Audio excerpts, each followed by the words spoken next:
마가복음 3장 말씀을 가지고 제대로 선긋기라는 제목으로 하나님 말씀 함께 나누도록 하겠습니다.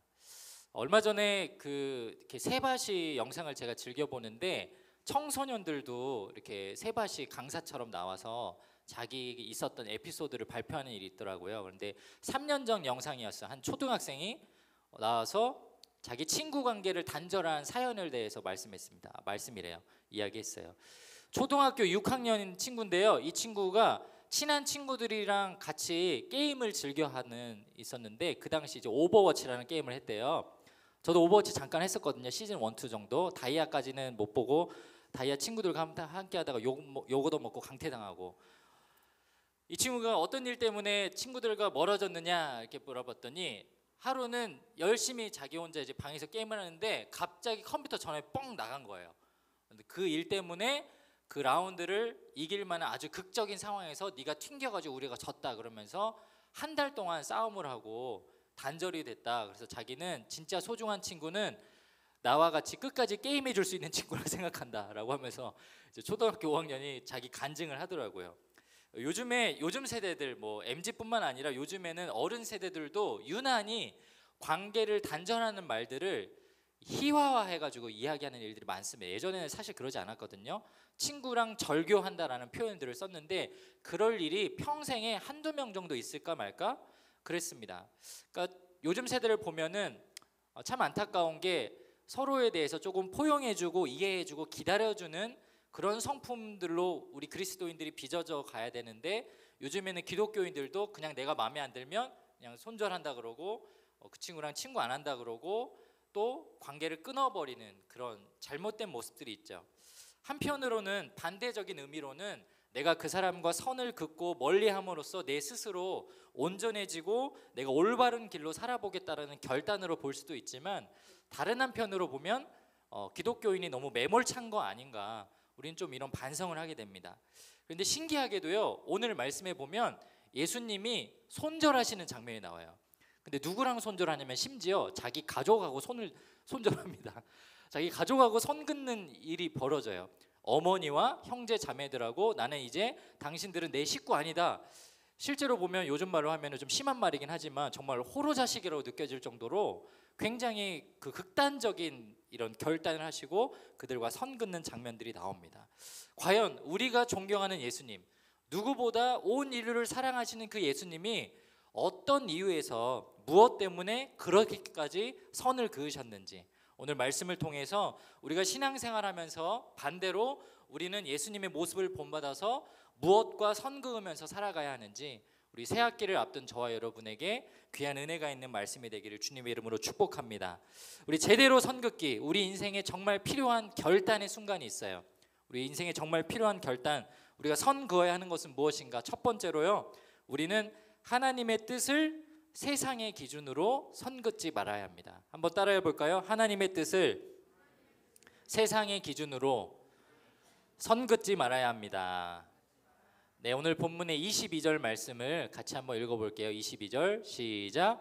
예루살렘에서 내려온 서기관들은 그가 바알세불이 집혔다 하며 또 귀신의 왕을 힘입어 귀신을 쫓아낸다 하니 아멘. 요즘 세대는 가족보다 더 중요하게 여기는 관계의 기준이 있어요. 학연, 지연, 혈연보다 이 기준을 가지고 친구 삼고 그들과 어울리는데 그거 뭐냐면 나를 존중해주고 나를 인정해주고 나를 사랑해주는 사람과 함께하길 원합니다. 오늘 말씀을 처음부터 이렇게 우리가 다 읽어봤지만 다시 한번 좀 돌이켜보면 예수님이 많은 사역을 하시다가 어느 한 집에 들어가십니다. 그래서 20절에 보면 예수님께서 집에 들어가셨다. 그런데 많은 무리들이 찾아왔다라고 기록이 되어 있어요. 이제 많은 사람들이 찾아오다 보니까 도대체 식사할 겨를도 없을 정도로 사람들이 계속 와서 예수님을 귀찮게 구는 거예요. 예수님 저 좀 병 고쳐주세요. 제 이야기 좀 들어주세요. 제가 이러이러한 힘든 일이 있는데 저는 저 멀리서부터 예수님 쫓아왔어요. 예수님 드디어 저 가까이 왔는데 제 이야기 좀 들어주세요. 막 이렇게 귀찮게 했겠죠. 그런데 그 중에 한 부류의 사람들이 있었는데 오늘 21절 말씀에 보니까 그 사람들 중에 예수님의 식구들도 있었다라고 성경에 설명합니다. 예수님의 식구들이 예수가 정신이 나갔다라는 말소리를 듣고 그를 잡으러 왔다라고 오늘 성경에 기록되어 있어요. 그러니까 지금 두 부류의 사람이 있는 거예요. 한 부류는 예수님을 너무너무 만나고 싶어하고 예수님한테 자기 사정 이야기하고 기도받고 싶어하고 해결받고 싶어하는 간절함이 있는 사람들이고, 이 반대 부류에 있는 예수님의 식구들, 몇 명인지는 모르겠으나 그 사람들은 지금 뭐 때문에 예수님 만나러 왔다고요? 예수님이 정신이 나갔다라는 소리를 듣고 구하러 온 겁니다. 오늘 신기하게도 오늘 20절 21절 말씀에 개역기정 성경에 보면 뭐라고 써 있냐면, 이는 그가 미쳤다 하밀러라 이렇게 되어 있어요. 성경에서 사람들이 말하기를 예수님은 지금 정신이 나갔다, 미쳤다라는 생각을 하고 미친 사람 취급을 해서 가족들이 걱정하면서 찾아왔다라는 거예요. 그런데 왜 지금 예수님의 가족들이 예수님이 미쳤다라고 취급을 했느냐? 다른 사람들에게 이야기를 전해 들었는데 그 이야기를 전해준 사람들이 누구였냐면 그 당시 서기관들, 율법학자들이었습니다. 오늘 마가복음 3장 22절에는 이렇게 기록이 되어 있어요. 예루살렘에서 온 율법학자들은 이렇게 말했습니다. 예수가 바알세불이 들렸다. 예수는 귀신들의 우두머리의 힘을 빌어서 귀신을 내쫓는다. 이렇게 기록되어 있습니다. 오늘 예수가 바알세불이 들렸다라는 이 말을 표현하는데, 바알세불이 뭐냐면 귀신의 왕이라는 뜻이에요. 그동안 예수님이 아픈 사람, 안진뱅이 일으켜 세우시고 손 마른 사람 고쳐주시고 여러 가지 병 고치는 이적도 하셨는데, 그 중에 가장 많이 하셨던 게 무엇이냐면 귀신 들린 사람 귀신 내쫓는 일들을 하셨거든요. 근데 그 일을 벌였을 때 웬만한 사람들은 저분이 진짜 선지자거나 하나님이기 때문에 이 일을 할 수 있지라고 긍정적으로 해석을 했는데, 부정적으로 해석하는 부류의 사람들이 있었어요. 그들이 누구냐면 서기관과 율법학자들이었죠. 그 사람들은 뭐라고 예수님을 모함하기 시작했냐면, 저 사람은 메시아거나 선지자가 아니라 저 사람 자체가 귀신의 왕이 들려 있다. 그래서 귀신의 왕이 있으니까 그 귀신의 권세로 내쫓고 있다라고 그들에게 이렇게 예수님을 모함했던 것이죠. 여러분, 살다가 보면 요즘에는 이런 기사들이나 이런 동영상 같은 거 잘 안 도는데, 저 어렸을 때만 해도요, 그것이 알고 싶다 이런 데다가 무당 영상들이 되게 많이 나왔어요. 그래서 어디 어느 산골에 사는 어느 무당에게 1,000만 원, 몇 천만 원, 억 원짜리 구술했는데 사기를 당했다, 이렇게 피해 입은 사람들이 그것이 알고 싶다 제보해가지고 자료 화면으로 나오는 거 있었거든요. 그거 보면 참 신기해요. 진짜 이렇게 사과를 살짝만 딱 떨어뜨려도 배질 정도로 날카로운 작두인데, 귀신 들리면 무당이 그 위에 올라가서 막 점프도 하고 하나도 안 다치고 그리고 구판을 버리고 내려오죠.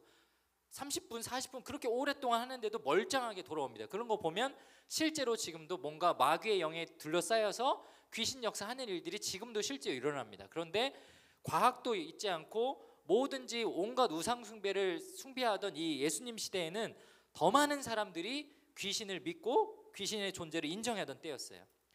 그런데 문제는 예루살렘에서 내려온 이 서기관들이 예수님이 하시는 가르침과 기적과 예수님이 하시는 성경적인 가르침은 다 뒤로 하고 그저 귀신 내쫓은 은사만 가지고 귀신의 왕이라고 모함을 했던 것이죠. 우리가 마가복음 3장 20절을 읽어봤는데 3장 앞부분만을 봐도 실제로 이 사람들이 얼마나 색안경을 끼고 예수님을 괴롭혔는지 알 수 있는 장면이 있습니다. 마가복음 3장 1절에서 6절에 보면 어떤 사건이 있냐면, 안식일에 예수님이 회당에 가시는데 거기에 이렇게 손 마른 병, 그러니까 일종의 피부병인데 극심한 피부병이죠. 그래서 이 사람이 매주일이면 회당에 와서 기도를 올리는 사람이었는데 예수님을 보고 이걸 고쳐달라고 요청을 해요. 근데 예수님이 그 사람 병을 고쳐주시거든요. 근데 그 고쳐주는 일을 보고 나서 다른 사람들은 다 박수를 치고 와 진짜 예수님 대단하십니다 라는 표현을 하는데, 바리새인들과 서기관들은 무슨 말을 하냐면 저 사람이 왜 안식일에 사람 고치는 일을 하느냐라고 하면서 율법주의를 가지고 예수님을 괴롭힙니다. 마가복음 3장 1절에서 2절 말씀을 보면 예수께서 다시 회당에 들어가시니 한쪽 손 마른 사람이 거기 있는지라 사람들이 예수를 고발하려 하여. 여러분, 이게 중요한 거예요. 대부분의 사람들은 병 고침을 받는 그 상황에 그 사람을 불쌍히 여기고 병 고쳐주시는 예수님 앞에 감사함을 표현하기 위해서 그 자리에 모여 있는데, 지금 여기에 나머지 사람들은 어떤 의도를 가지고 예수님을 쳐다보고 있다고요? 예수님을 고발하려고. 그래서 왜 안식일에 그 사람을 고쳐줍니까? 안식일에는 일하지 말라라는 중요한 율법이 있는데 왜 그거를 어기면서까지 예수님은 병 고침을 하십니까? 라고 고발하려고 대기하고 있었다는 거예요. 이 사람들은 기준이 다른 사람이었어요. 예수님은 생명을 살리고 병 고쳐주시는 게 가장 중요해서, 하나님의 사랑을 전파하시는 것이 가장 중요해서 그 기준을 가지고 살아가시는데, 여전히 서기관들과 율법사들은 세상의 기준들, 그리고 자기네들이 만든 그 율법을 기준으로 살며 율법의 기준과 잣대로 예수님을 정죄하려고 했던 것이죠. 목사님, 그럼 율법이 그 정도로 중요합니까? 네, 율법은 중요해요. 그래서 구약의 성경에 보면 하나님께서 율법에 대한 강조를 많이 하십니다. 이 율법을 꼭 지켜라. 율법들 지키고 그 안에 기록된 대로 행하면서 살면 너희들이 많은 축복을 누린다라는 긍정적인 말씀도 하시지만, 율법을 어기면 벌을 받고 심판을 받는다라는 경고의 메시지도 하시죠. 문제는 지금 하나님이신 예수님, 하나님의 아들이신 예수님이 오셔서 하나님의 아버지의 마음으로 한 사람을 살리고 고치시는 정말 영적인 사역을 하시는데, 세상의 기준으로 그걸 바라보고 잘못된 해석을 하고 예수님을 죄인 취급을 하고 있는 것이 세상의 잘못된 시선이라는 것이죠. 목사님이 신학대학교 4년 다니고 신학대학원 3년 다니고 신학공부만 7년을 했어요. 제가 신학공부 7년을 했으면 여러분보다 성경이나 신학에 대해서 많이 알고 있겠죠. 그러면 사실은 여러분들이 신앙생활하는 여러 가지 모습을 가지고 이것은 옳다 그르다 판단하고 정죄하고 가르칠 수 있고 훈계할 수 있어요. 그런데 제가 그렇게 하지 않습니다. 왜냐하면 율법보다, 가르침보다, 지식보다 더 중요한 게 하나님의 아버지의 마음이고 사랑이거든요.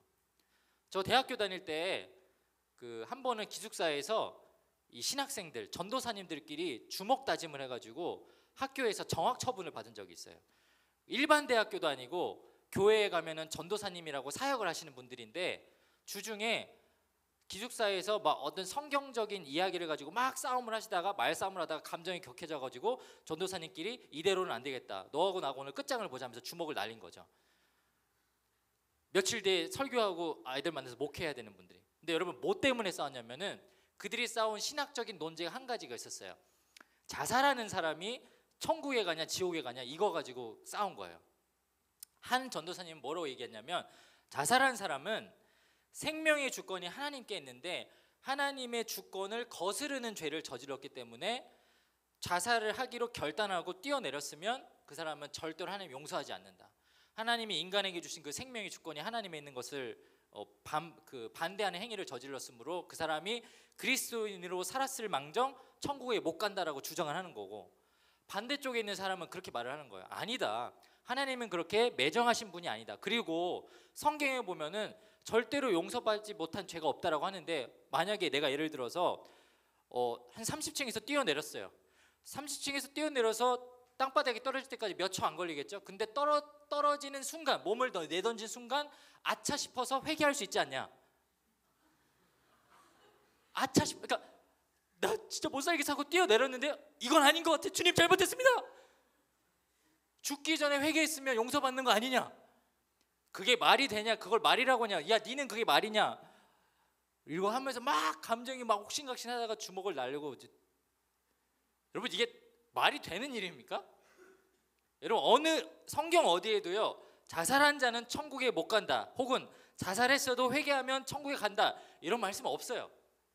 그리고 제가 목회자지만 참 안타깝지만 혹여나 스스로 목숨을 끊는 아이들이나 뭐 부모님들이나 어른들의 장례에 가서 제가 목사라고 해서, 집사님 죄송한데 집사님 남편분이 자살했기 때문에 천국에 가지 못합니다, 제가 이런 설교를 할 수 있을까요?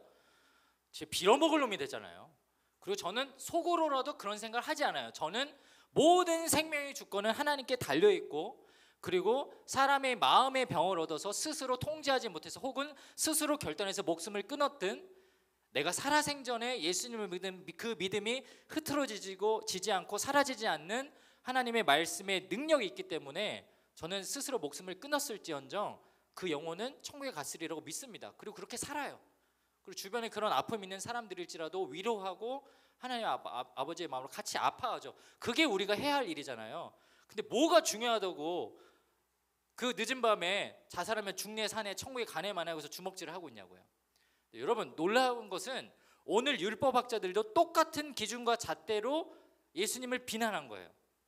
그래서 마가복음 3장에 손 마른 사람이 안식일에 이 병고침을 받은 거에 대해서 막 정죄하고 있을 때 예수님이 이런 말씀하십니다. 4절 말씀에 보면 그들에게 이르시되 안식일에 선을 행하는 것과 악을 행하는 것, 생명을 구하는 것과 죽이는 것, 이 중에 뭐가 옳으냐? 예수님이 화가 나서 그들에게 소리를 질러가면서 말씀하시는 거예요. 야, 내가 지금 병 고치는 게 중요하지. 이 사람 봐고 내가 불쌍히 여기는데, 그런데 오늘은 안식일이야, 내일 와라고 하는 게 이게 옳으냐? 그렇지 않다. 우리는 그리스도인으로서 그들을 불쌍히 여기고 사람을 살리는 데 의의를 두고 살아야 된다라고 가르쳐 주시는 것이죠. 근데 그들이 깨닫지 못하고 6절에 보니까 뭐라고 나오냐면 바리새인들이 나가서 곧 헤롯 당과 함께 어떻게 하여 예수를 죽일까 논의하니라 나와요. 여러분, 우리가 신앙생활 하잖아요. 우리가 신앙생활 하면서도 문제는 우리도 이렇게 넘어질 때가 있어요. 하나님의 말씀과 명령대로 살겠노라고 결단하면서도 세상의 말에 휘둘릴 때가 있어요. 야, 너 고등학생 시기에 교회 가면 네 손해보는 거야. 너 공부해야 되는데 수련회 가고 주일 예배 드리면 네 시간 뺏기는 거야. 너 고3인데 무슨 교회를 가. 때로는 여러분의 부모님도 그런 말 할 수 있고요. 학원 선생님도, 학교 선생님도, 친구들도 여러분을 나무랄 수 있죠. 그게 세상의 말인 거예요. 요즘 사람처럼 바리새인들처럼 여러분한테 와가지고 너 주일인데 왜 오늘 머리 안 감고 왔어? 너 오늘 주일인데 왜 헌금 안 드려? 이런 걸로 여러분을 정죄하지 않습니다. 여러분한테 사단은요, 여러분 수준에 맞는, 고등학생 시기에 맞는 여러분이 가장 날카롭고 예민한 부분을 꿰뚫으면서 괴롭히죠. 그 세상의 말에 휘둘리지 않을 수 있는 저와 여러분에게 주님의 이름으로 축복합니다.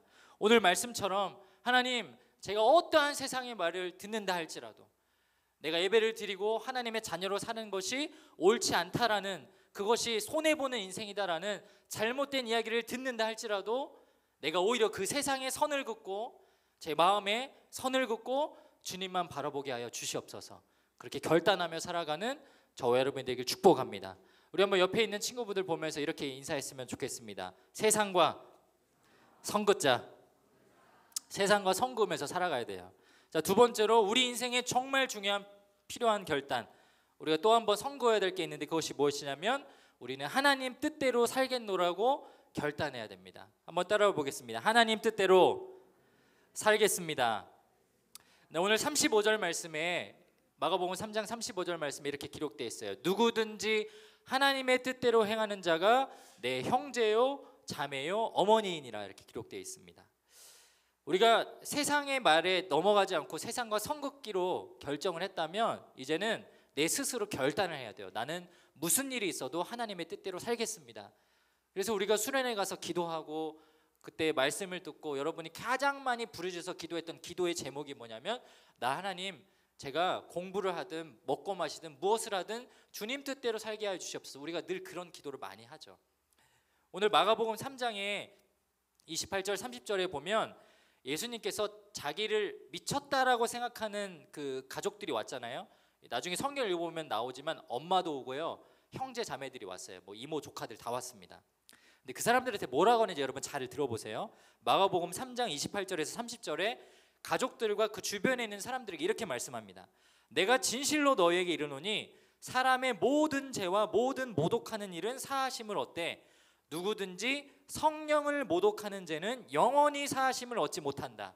영원한 죄가 된다라는 말씀하셔요. 이게 굉장히 지금도 성경학자들한테 이 죄에 대한 관념을 설명할 때 중요한 그 논지가 되는 문장입니다. 오늘 여기 보면 심플하게는 이렇게 설명하는 거예요. 내가 모든 죄는 다 용서해 줄 수 있어. 모든 죄는. 근데 한 가지 죄는 용서를 못 하신다고 하죠. 그게 뭐라고 나와요? 여기 문자적으로는 성령을 모독하는 죄. 이 말씀을 그냥 있는 그대로 해석을 하면 성령 모독죄가 뭐냐? 성령님을 욕하고 하나님을 욕하는 일이냐? 실제로 제가 죄송합니다. 욕을 한번 하겠습니다. 하나님 나쁜 사람. 하나님 사람이 아니죠. 하나님 나빠. 하나님 미워. 이게 성령 모독죄예요. 나도 내 자신이 부끄럽다. 이 아주 1차원적으로 해석을 하면 하나님을 미워하고 뭐 하나님 그래서 보수적인 성경학자들은 뭐라고 얘기하냐면 미국에서 무슨 일이 생기면 오마이갓 이러잖아요. 그것도 죄라고 말해요. 내가 하나님의 이름을 장난치듯이 부르는 거, 오 지저스 막 이러잖아요. 그런 것도 다 이게 욕이라고 표현해서 그것도 성령 모독죄라고 이렇게 사람들이 지적을 합니다. 근데 더 궁극적으로 보자면 1차적으로는 내가 그냥 입술로 하나님 나빠요, 하나님 미워요라고 말하는 그런 유치함을 말하는 것이 아니고 마음으로든 생각으로든 행동으로든 하나님을 부정하는 모든 것이 성령 모독죄에 포함이 돼요. 그리고 조금 더 심각하게 보자면 하나님이 하시는 일을 왜곡을 해서 하나님은 모든 인류를 사랑하시고 구원하십니다, 믿음으로 구원받습니다라는 이런 하나님의 가르침 있죠. 이런 것을 왜곡해가지고 자기 뜻대로 잘못 가르치는 것들도 성령 모독죄에 포함이 됩니다. 그래서 사이비 종교의 이단 사이비 종교의 그 교주들이 있죠. 그걸 가르치는 사람들. 그래서 성경학자들은 뭐라고 얘기하냐면 우리가 한번 살아가다가 비그리스도인일 때 예수님을 모를 때 욕할 수 있다. 교회 다니는 사람들 욕할 수 있다. 그런데 그런 거는 괜찮으나 어느 집단 사이비 종교의 우두머리가 돼서 의도적으로 긴 시간 동안 사람들이 제대로 된 복음을 못 듣게 하고 괴롭히는 사람들은 아무리 회개해도 그 사람들은 지옥에 간다. 신천지 교주 뭐 하나님의 교회 여호와 증인 이런 데 다 지옥 간다라고 주장을 하는 거죠. 예수님 시대에는 어떤 사람들을 지칭했냐면 예수님 스스로 그런 사이비 종교나 이단들도 말하기도 포함을 했지만 오늘 자신의 가족들처럼 심지어 자기 가족이지만 나한테 귀신 들렸다 말하는 사람, 그래서 하나님의 역사를 방해하는 사람, 예수님께서 하시는 거룩한 행위를 지속적으로 부정하는 사람, 이 사람들이 성령에 모독하는 사람들이라고 정죄하고 계신 거예요. 한 번쯤은 가끔은 내 감정이 앞서서 욕하고 넘어질 수 있으나 지속적으로 넘어지는 사람들은 절대로 하나님께서 용서하지 않으신다라는 것이죠. 그러면서 반대로 오늘 우리에게 가장 중요한 오늘 이 3장 말씀의 주제를 가르쳐 주세요. 우리 마가복음 3장 32절 35절 말씀을 같이 한번 읽어보겠습니다. 시작. 사람들이 예수님 주위에 앉아있다가 예수님께 말했습니다. 보십시오, 선생님의 어머니와 형제들이 밖에서 선생님을 찾고 있습니다. 예수님께서 대답하셨습니다.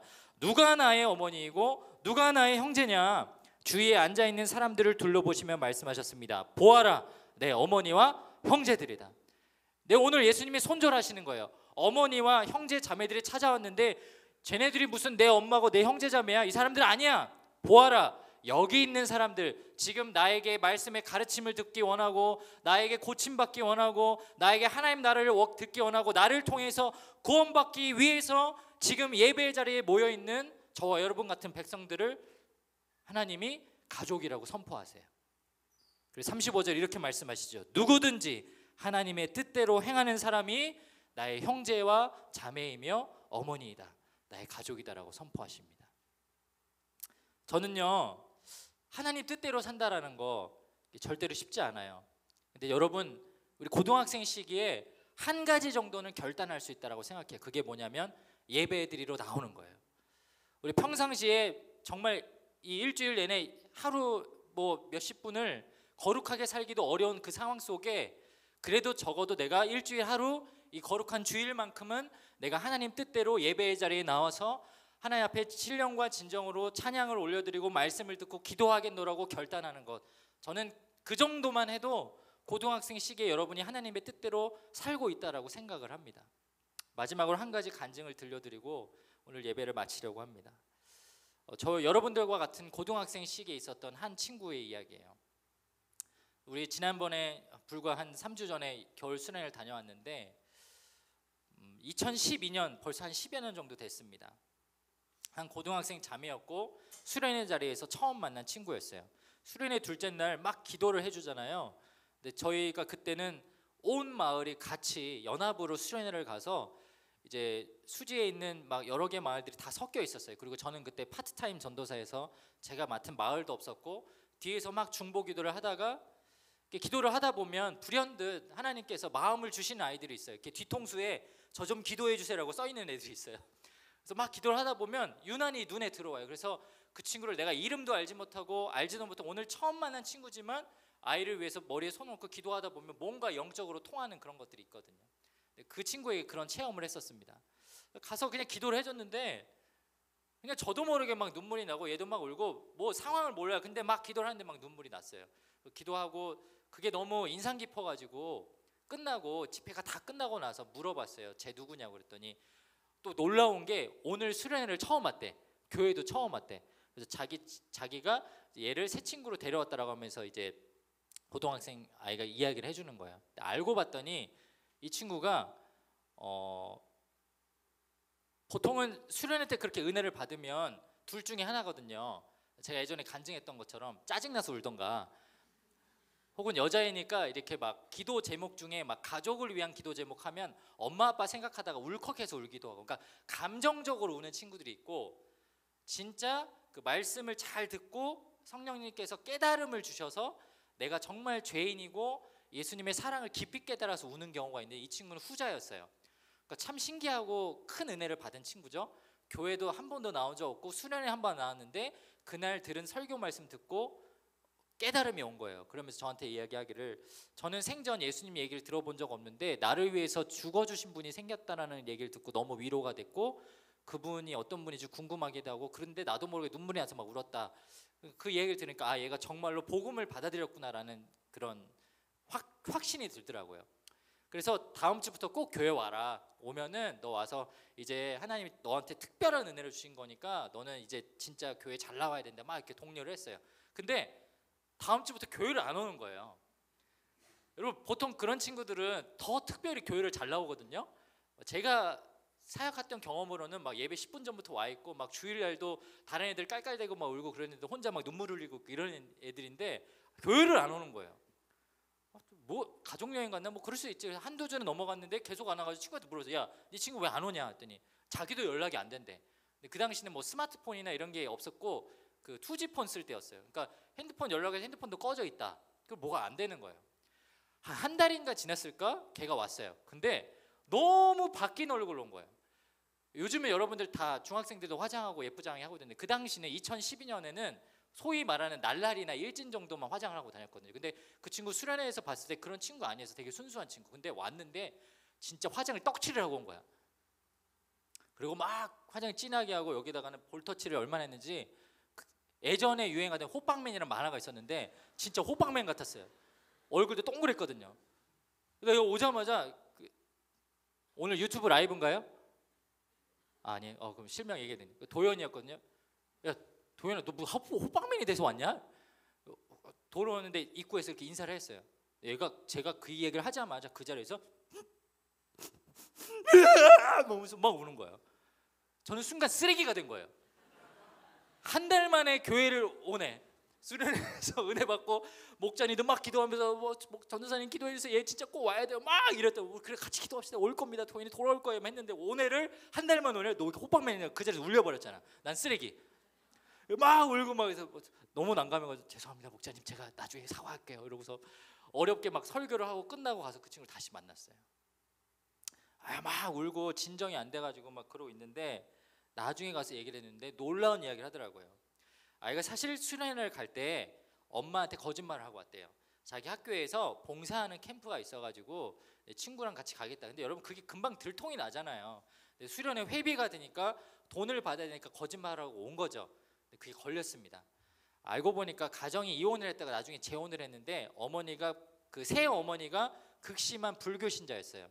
아이가 교회 가는 것도 싫어하고, 그래서 친구들이 그동안 자기 친구들 다 교회 다녀도 한 번도 못 나갔던 그런 친구였는데, 나한테 거짓말하고 수련회 간 거에 대해서 그 어머니가 화가 나가지고 핸드폰을 뺏어버린 거예요. 한 달 동안 아무 데도 못 가는 사이에 뭐 목자님들이 막 계속 연락을 했겠죠. 어느 날 아이가 핸드폰을 몰래 받아가지고 핸드폰을 딱 켰는데 문자 메시지가 들어왔는데 거기 뭐라고 있었냐면, 목자님, 누구누구 목자님이야, 너 기다리고 있어. 그리고 무엇보다 하나님이 너를 기다리고 계셔. 언제든 예배드리러 돌아와라. 기다릴게. 얘가 그 메시지에 용기를 얻습니다. 주일날 아침에 일찍 일어나서 엄마한테 이야기를 해요. 엄마, 나 교회 가도 돼요? 뭐라고? 엄마, 나 교회 가도 돼요?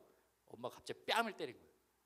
이 아이가 뺨을 맞고 이 얼굴이 시뻘개져가지고 울면서 운동화를 신고 막 뛰쳐나갔는데, 자기 나와서 자기 얼굴을 몰골을 보니까 이거 시뻘겋게 지금 멍들듯이 막 이렇게 돼 있거든요. 그러니까 화장 한 번 해본 적 없는 애가 친구들 부탁을 해가지고 분을 바르고 거기다가 볼터치를 하고 그러고 왔던 거예요. 근데 제가 호빵맨. 제가 그 친구를 위해서 기도해주고 위로해주면서 그런 말을 했어요. 너한테 너희 부모님이 신앙적인 지지를 못 해주는 거에 대해서 나는 너희 부모님까지는 욕할 수 없다. 그런데 너의 용기를, 그리고 너의 결단을 위해서 기도해주고 싶다. 오늘 말씀이 딱 그 말씀이지 않습니까? 하나님의 뜻대로 행하는 사람, 자기 엄마나 자기 가족들이 나를 다 무시하고 반대할지라도 하나님 뜻대로 살겠나라고 결단하는 사람, 그 사람이 정말 하나님의 자녀이고 예수님의 가족이지 않을까요? 요한복음 14장 21절은 그래서 우리에게 이렇게 고백합니다. 나의 계명을 가지고 지키는 자라야 나를 사랑하는 자니, 나를 사랑하는 자는 내 아버지께 사랑을 받을 것이요 나도 그를 사랑하여 그에게 나를 나타내리라. 사랑하는 여러분, 하나님의 뜻대로 사는 사람, 때로는 가족이 부인하고 내 친구들이 무시하고 세상이 나를 인정해주지 않을지라도 나는 하나님 뜻대로 살겠습니다라고 결단하면요, 오늘 성경이 약속하시죠. 나도 그를 사랑한다, 나도 그를 자녀 삼아 주시겠다라고 오늘 하나님 아버지께서 우리에게 약속하십니다. 다가오는 새학기, 여러분 올 한 해를 살아가는 저와 여러분이 하나님 앞에서 그런 결단을 할 수 있기를 주의 이름으로 축복합니다. 내가 어느 자리에 있든지 하나님, 저는 하나님 뜻대로 살겠습니다, 하나님 뜻대로 예배의 자리에 나아가겠습니다, 그 결단과 소망을 가지고 살아가시는 우리 고등마을 모두가 되시기를 주님의 이름으로 축복합니다. 우리 다 함께 기도하겠습니다. 우리 시간 한번 자리에서 다 일어나셔서 우리 함께 찬양했으면 좋겠습니다. 오늘 이 2월 그리고 새학기를 준비하는 한 달 동안 우리가 같이 부를 찬양인데요, 우리 비준비하시니라는 찬양이에요. 하나님은요, 우리가 아무것도 못하는 것 같지만, 우리가 연약한 것 같지만 여전히 우리를 위해서 일하여 주시고 함께하여 주십니다. 그래서 우리에게 요구하세요. 우리에게 하나님을 찬송하라고, 감사함으로 그 앞에 나가며 예배의 자리에 나오라고 하나님 초청하십니다. 오늘 이 말씀을 기억하면서 말씀을 통해 깨달은 결단을 다시 한번 이 찬양을 통해서 올려드리면서 우리 한번 기도의 자리로 나아가도록 하겠습니다. 우리 주는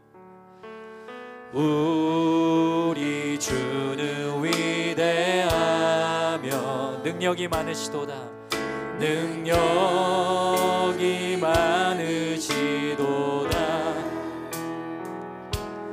그의 지혜 무궁하며 인자는 영원하도다. 상한 자들 고치시며, 상한 자들 고치시며 상처를 싸매시도다, 상처를 싸매시도다. 별들의 수를 세시며, 별들의 수를 세시며 이름을 붙이셨도다. 그가 구름으로 하늘을 덮으시며 땅을 위하여 비 준비하시니. 예루살렘아, 예루살렘아, 여호와를 찬송할지어다. 내 하나님을 감사함으로 그 앞에 나가며 주 임재 앞에 경배. 그가 구름으로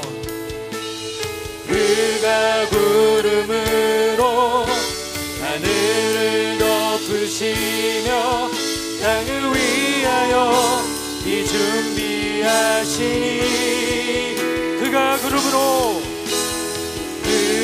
구름으로 하늘을 덮으시며 땅을 위하여 비 준비하시니.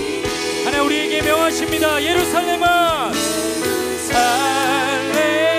예루살렘아, 여호와 찬송할지어다.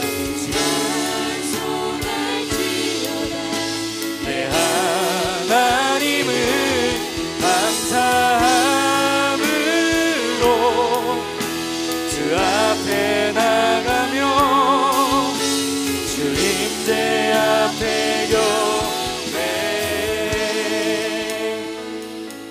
우리 한번 하나님 앞에 결단하며 기도했으면 좋겠습니다. 하나님은요, 아버지의 뜻대로 그 계명을 지키는 자가 하나님의 자녀이며, 예수님이 오늘 말씀하시는 가족이라고 오늘 성경에 기록되어 있습니다. 여러분, 살면서 여러분 내 뜻대로 살아갈 때가 얼마나 많이 있습니까? 내 생각이 앞설 때가 얼마나 많이 있습니까? 근데 불행하게도 그렇게 살았다라면 우리는 성령을 모독한 죄인이고 하나님으로부터 멀어진 사람입니다. 그런데 우리에게 예배의 자리를 허락해 주신 거예요. 오늘 이 자리에서 다시 모여서 하나님, 내가 죄인처럼 살았지만 오늘 다시 한번 결단합니다. 그래서 한 주의 시작인 오늘 하루를 기점으로 남아있는 토요일까지 내가 평생 동안 하나님의 자녀로 살 수 있도록, 하나님 뜻대로 순종하며 살 수 있도록 오늘 우리가 다시 결단할 수 있는 거예요.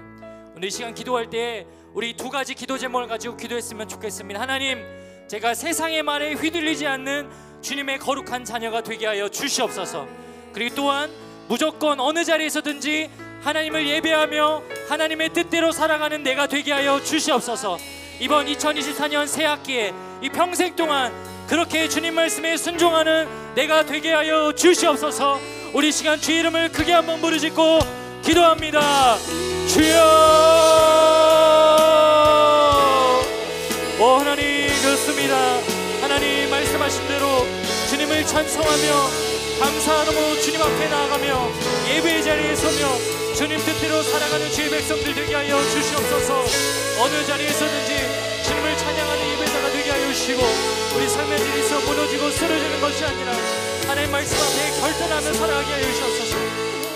이번 새학기 그 어느 곳보다 주님의 뜻을 쫓아 살아갈 수 있는 주의 백성이 되게 하여 주시옵소서. 주님 뜻 가운데 우리가 순종하며 나아갈 수 있는 백성들에게 소망합니다.